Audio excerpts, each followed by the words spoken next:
దానికి పెద్ద రవస్ చేశాడా. నేను ఇక్కడ మెడ మీద వేయించుకున్నా, ఆయన ఏమో హ్యాండిల్ మీద వేయించుకున్నాడు అనమాట.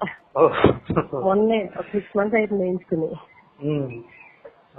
వేయించుకున్న తర్వాత దాని గురించి పెద్ద లొల్లి చేశాడు మా తమ్ముడు. ఇంకా మా ఫ్యామిలీలో వాడు లొల్లి చేస్తే ఇక తప్పదు కదా.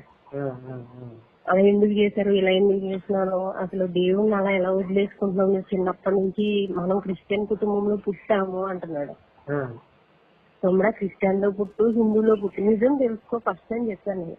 నీకు నిజం కావాలంటే కరుణాకర్ సార్ వీడియోస్ ఉన్నాయి, అవన్నీ చూడు, నీకు జీసస్ అంటే ఫస్ట్ తెలుసుకో అని చెప్పేసి క్లియర్ గా చెప్పాను సార్. అసలు చూద్దు, నేనే దేవుడిని సినిమా లింక్ కూడా పంపించామన్నమాట. చూసాడు సినిమా, కొన్ని రోజు వాక్యాలు పంపిస్తారు సార్ మాకు.